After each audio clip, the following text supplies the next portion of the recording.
Hola, bienvenidos a Esquina Literaria. Soy Yolanda Miranda y les estoy compartiendo la lectura de este libro Perfiles Criminales de Vicente Garrido. Un acercamiento a los asesinos en serie más famosos de la historia. Estamos leyendo el capítulo número 4 que se llama Secuestro y el día de hoy vamos a leer la perspectiva del desarrollo del FBI. El FBI ha desarrollado un modelo para elaborar perfiles de investigación en el secuestro de niños. Lord Boudreau y Lanning publicaron en 2001 los fundamentos de este modelo. Empiezan por advertirnos que si bien lo que más ansiedad provoca en el público es el secuestrador de niños, con un propósito sexual ajeno al ámbito de las relaciones de la familia, lo más habitual se corresponde con los casos donde el secuestrador es un miembro de la familia. Según estadísticas estadounidenses, en una proporción de 5 o 7 a 1, además de los secuestros perpetrados por sujetos que no son familia del niño, solo el 60% de estos son personas totalmente extrañas. Este tipo de delincuentes son responsables aproximadamente de 200 a 300 casos de niños que son objeto de secuestros prolongados con resultado de muerte. Por consiguiente, concluyen estos autores, aunque los secuestros realizados por extraños son un problema grave, no resulta tan generalizado como se cree. La investigación más reciente apoya estos hallazgos. ¿En qué consiste esta perspectiva del desarrollo? La idea fundamental consiste en tener en cuenta que, a medida que el niño va creciendo, sus atributos, sus puntos débiles y su accesibilidad van mutando, con el resultado de que quedan expuestos a diferentes tipos de secuestradores por diferentes razones. Así, un niño menor de 5 años está mucho más controlado por sus padres que en edades escolares, y por ello es más proclive a padecer un secuestro por parte de familiares de los niños mayores. De este modo, los niños durante su crecimiento se van enfrentando a diferentes escenarios y riesgos de secuestro. Los motivos. Hay casos en que los niños simplemente desaparecen y es difícil explicar qué motivó dicha desaparición. Ha de buscarse al niño y al posible delincuente una identidad que no se conoce porque puede que éste ni siquiera exista. Esto contrasta fuertemente con situaciones en que se conoce que un padre y ex marido, por ejemplo, se ha llevado a su hijo y solo hay que localizar a ambos. Justamente este tipo de secuestros, motivados por disputas sobre la custodia de parejas rotas, son los más abundantes, como antes señalábamos. Otro tipo de secuestro lo constituye el realizado por personas ajenas a la familia, de corta duración y con un propósito sexual, que muchas veces no llega a ser siquiera conocido por la familia del niño. Esto es bien diferente de secuestros prolongados cometidos por extraños, los cuales son los menos comunes y, a diferencia de lo que se cree, no suelen terminar con la muerte del niño. Aquí las razones del delito pueden ser varias: gratificación sexual del delincuente, ánimo de venganza por algo que hizo su familia, pedir un rescate, gratificación provocada por el homicidio del niño, sin componente sexual al menos aparente, y el deseo maternal cuando una mujer, generalmente es mujer, se lleva a un niño del hospital de maternidad para hacer ella el papel de madre. De entre todos ellos, el más común es el realizado por el ánimo de gratificación sexual, y es justamente el que presenta un mayor riesgo para la vida del niño. Denuncias falsas y equívocas. La mayoría de las denuncias que resultan falsas son realizadas por los padres o tutores de los niños, que pretenden encubrir o bien su muerte o bien dónde se encuentra. Las denuncias equívocas se refieren a aquellos casos en los que un niño se ha escapado voluntariamente, ha tenido un accidente o se ha perdido, y por ello han de separarse de los auténticos casos de secuestro. Piénsese que la mayoría de las denuncias a la policía vienen con la etiqueta de niño perdido, y en efecto la inmensa mayoría de los casos es así, ya que son encontrados por la policía. Sin embargo, cuando se estima que el niño perdido ha sido posiblemente secuestrado, la policía tiene que trabajar contrarreloj, lo que exige desplazar muchos efectivos y coordinar diferentes recursos para encontrarlo antes que sea demasiado tarde. El Grupo de Respuesta del Incidente Crítico, GRIC, del FBI.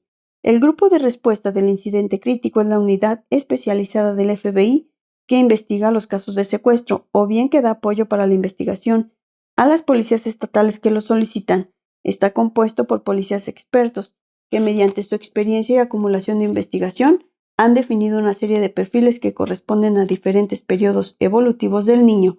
Tal tipología de perfiles excluye los casos de secuestros realizados por familiares motivados por disputas sobre la custodia de los niños y más bien cubren las situaciones donde se informa a la policía de que un niño perdido ha sido posiblemente secuestrado. Recién nacidos hasta un mes de edad. Aquí aparecen dos escenarios típicos. En el primero, una mujer secuestra a un niño para satisfacer su deseo de ser madre o para resolver una necesidad emocional, vinculada con un matrimonio que hace aguas. El secuestro se produce en hospitales o en domicilios y la mujer suele vivir a varios kilómetros de donde perpetra el delito. Se sabe que esas mujeres planifican bien el acto y muchas veces fingen ser enfermeras para acceder a las unidades de maternidad o simulan estar embarazadas para justificar la aparición del niño en sus vidas. Cuando la apropiación del niño se lleva a cabo en casa de los padres, el riesgo de violencia se incrementa porque hay un riesgo mayor de enfrentamiento físico si la delincuente resulta sorprendida en sus acciones.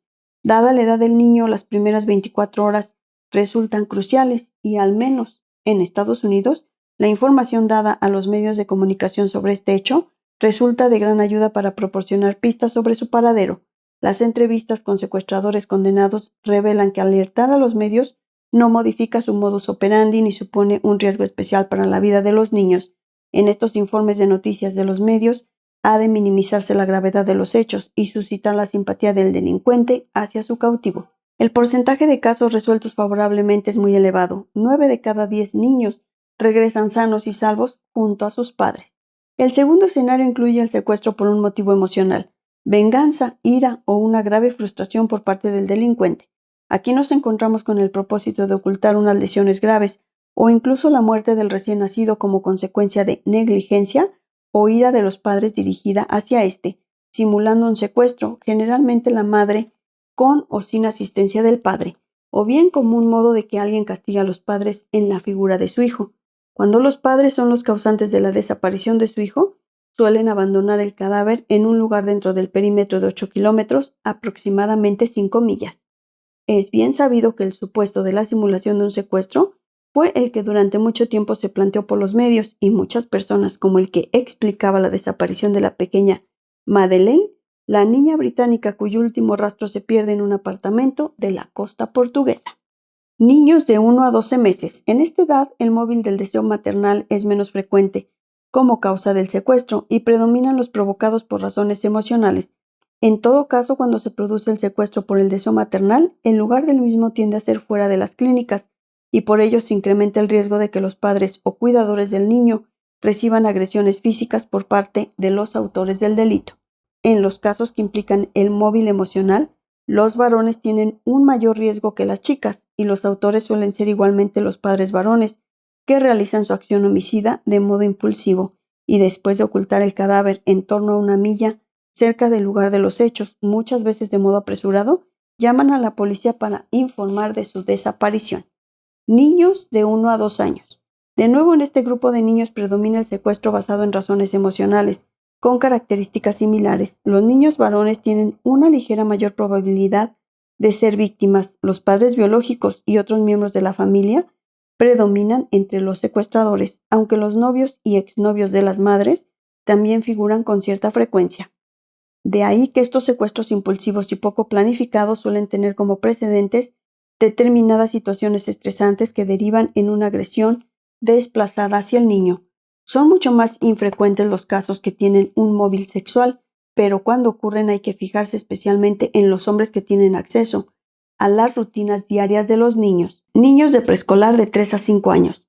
En estos secuestros sigue predominando el móvil emocional. Si bien aumenta el móvil sexual con respecto a los grupos de edad anteriores, ya que en esta edad están físicamente más desarrollados y por ello resultan más atractivos a los delincuentes. Hay que señalar igualmente su mayor accesibilidad ante estos, debido a que tienen una mayor autonomía funcional y están menos supervisados, lo que explica que entre los secuestradores predominen los sujetos extraños y los conocidos de la familia. No obstante, cuando ocurre un secuestro emocional, los autores generalmente son el padre biológico y los novios y novias de los padres, a diferencia de los niños de edad inferior, donde había una ligera superioridad de los niños varones. Las niñas dominan entre las víctimas, particularmente cuando el móvil es sexual. Cuando la víctima fallece en aproximadamente el 50% de los casos, su cuerpo figura dentro del radio de los 100 metros del lugar donde fue secuestrada. Otros delincuentes, sin embargo, viajarán más lejos para procurarse un lugar más seguro. En el móvil sexual, a diferencia del emocional, el agresor suele ser un varón conocido de la familia, generalmente un vecino que cuenta con antecedentes de delitos sexuales, quien se apodera de la niña en un lugar cercano al hogar familiar. Algunos de estos delincuentes tienen a las niñas como objeto preferido de actividad sexual, pedófilos en sentido estricto, mientras que otros son meramente pedófilos situacionales u ocasionales. En los preescolares es raro el secuestro por motivos económicos, menos del 1% según el FBI, y generalmente se deben a un intento de forzar a los padres a que paguen deudas pendientes, por ejemplo, drogas, o bien porque en el transcurso de un robo de un automóvil aconteció que había un niño en el vehículo cuando el delincuente se lo llevó. Niños en edad escolar de 6 a 14 años. En esta edad aumenta 3 veces el número de secuestros, así como el número de víctimas niñas, en comparación con los niños. Ello se debe a la predominancia del móvil sexual en los delincuentes, abrumadoramente varones y extraños a la niña, sobre todo cuando ésta tiene mayor edad. Qué duda cabe que el mayor atractivo sexual de estas niñas y su mayor autonomía justifican este incremento de niñas secuestradas por un delincuente sexual. Los extraños son responsables de aproximadamente la mitad de secuestros de las niñas en edad de escuela primaria, mientras que los conocidos vecinos y otros relacionados con la familia justifican la otra mitad. Con las niñas mayores, 13 y 14 años, los extraños dominan claramente. Estos delincuentes suelen tener un perfil antisocial, con delitos o arrestos previos, abuso de alcohol o drogas, unos pobres antecedentes laborales y en ocasiones con historial psiquiátrico. Se trata de individuos que viven o trabajan cerca de donde la niña vive o va a la escuela y que tienen graves problemas de relación social. El lugar de secuestro se halla igualmente relacionado con la edad de la niña. Las más jóvenes de este grupo suelen desaparecer más frecuentemente del entorno de su casa, mientras que las mayores lo hacen en entornos públicos como centros comerciales o lugares de ocio. Esto mismo sucede con el lugar de abandono del cuerpo cuando muere la víctima. Las niñas pequeñas se encuentran en el perímetro de los 2 kilómetros en torno a su hogar, mientras que las mayores aparecen en lugares más alejados. Los delincuentes conocían ya esos lugares y se esmeran poco en ocultar los cadáveres. Generalmente los dejan en algún sitio cubierto de maleza o los arrojan a alguna zona agreste. Los secuestros que ocurren por un móvil emocional tienen a los hombres del entorno familiar, familia extensa y allegados como los autores más frecuentes, y el sexo de la víctima se equilibra mucho más. El secuestro se produce en el hogar o en sus alrededores. Adolescentes jóvenes de 15 a 17 años. En este grupo de edad disminuyen los motivos sexuales y aumentan las razones económicas y las emocionales. No obstante, cuando se dan los secuestros por un móvil sexual, se aplican las mismas características definidas para el grupo de edad anterior, en su franja de 12 a 14 años. Se trata de casos en los que hombres extraños o que conocen a la víctima raptan a una chica en un lugar público, generalmente fuera del barrio de residencia de la víctima. Los secuestros debidos a un móvil económico implican a más víctimas varones. Muchas veces se relacionan con el negocio de deudas de droga y suelen realizarse en los alrededores del domicilio del niño. Por su parte, los secuestros motivados por causas emocionales se asemejan mucho a los delitos de violencia doméstica, ya que implican a adolescentes, chicas secuestradas por novios y exnovios que previamente las han amenazado y acosado. A diferencia de otros grupos de edad, en este tipo de secuestro, donde la tasa de chicos y chicas era parecida, aquí predominan las chicas, como se ha mencionado. Sus novios o exnovios han tenido fuertes disputas con ellos y han llevado a cabo el secuestro en casa de ellas o en lugares cercanos. Cuando se produce la muerte de la chica nos encontramos ante una violencia explícita, con empleo de armas que no suele aparecer con niños más pequeños. El cadáver suele abandonarse en el entorno de los 8 kilómetros del lugar donde se realizó el secuestro. Conclusiones. Al principio de la investigación, la información suele ser escasa y vaga. Por eso es perentorio intentar comprender cuanto antes lo sucedido.